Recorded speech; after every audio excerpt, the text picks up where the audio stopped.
Here's a question. I'm thinking of two numbers, and when I multiply them together, the answer, the product, is 0. What can you tell me about my numbers? Well, it turns out that there is one thing you can tell me about my numbers, and that is that at least one of them has to be 0. Think about it. If I multiply two things together and the answer is 0, and these were both positive, then that can't be true. A positive times a positive is a positive number. The only way that the answer can be 0 is if A is 0 or B is 0, or maybe both. So this is what the null factor law says, that if I multiply two numbers together and the answer is 0, that means that one of them has to be 0. In other words, if I'm told that A, B equals 0, remember that means A times B because there's an invisible time sign between the two letters. So if I know that A times B is 0, then either A is 0 or B is 0, or maybe both. We can use this to solve equations, especially quadratics, which we'll see later. So if I'm given this equation here, which is not a quadratic, but that's all cool. We love all equations here. I can explain what can be deduced from this statement. So I've got this statement. What can I deduce? What can I conclude from that? Well, x times y times z is 0.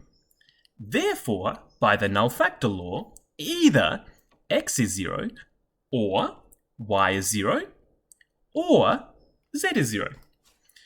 When I'm using the word or here, I'm saying one or the other, or both, or all of them. That's what I can conclude. That's what I can deduce. We'll try another one here. I'm given that x squared equals 0.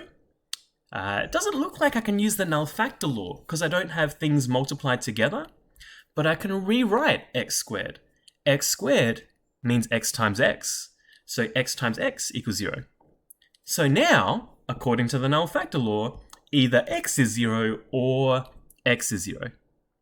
Well, so that's the same statement. Our conclusion then is x has to be 0.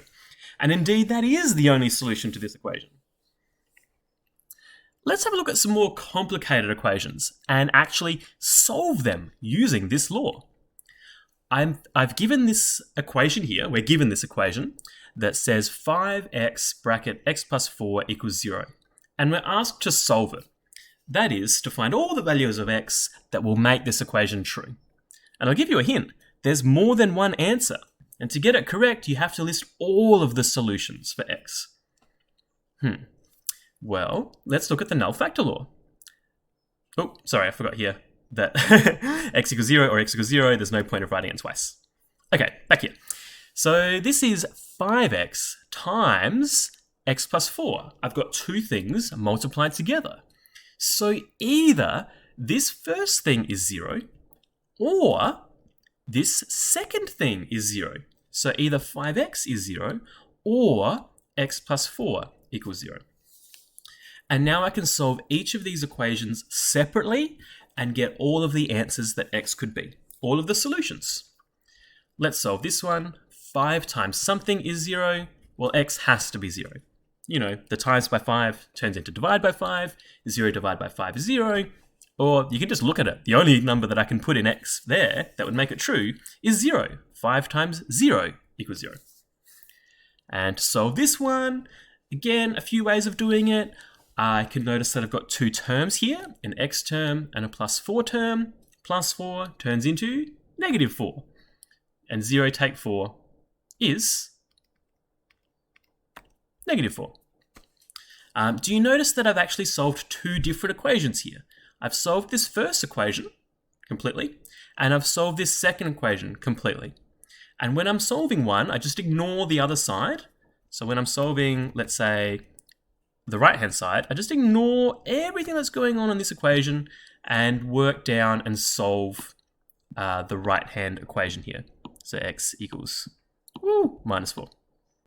Anyway, so they are separate equations, but once you're done, you will have probably a couple of solutions for x.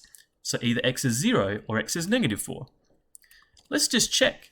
If x was 0, then this would be 0, and this would also be 0. So it's 5 times 0 times 4. And yeah, the answer to that is 0. Likewise, if x was negative 4, then this part here, supposing that x was negative 4, this part would be minus 4 plus 4, which is 0. So if you substitute, if you put this number into this equation, then sure enough, the left-hand side ends up being 0. So this equation actually has two solutions. X is 0 or x is negative 4. We'll do one more. This one's a little bit trickier, mainly because there are 3 different things that are multiplied together. This is x times this expression in brackets times this expression in brackets. So, by the null factor law, either x equals 0 or 2x minus 1 equals 0 or 5 minus x equals 0. Those are the 3 possibilities. And now we can solve each of them separately. The first one is already solved, so let's focus on this one here. 2x minus 1 equals 0, and negative 1 moves to the other side and turns into positive 1. 2 times x equals 1. Well, x has been multiplied by 2 here, so that multiply by 2 goes to the other side and turns into divide by 2. So x is a half. This equation, I've got 5 take x is 0. There are lots of ways to solve this. One way is to get this 5, this is a positive term, moves to the other side, and it won't be positive 5 anymore, it will turn into negative 5. The minus x, or negative x, is still there. So now negative x equals negative 5. Well, I can multiply both sides by negative 1. What does that do? Well, it flips the sign from negative to positive.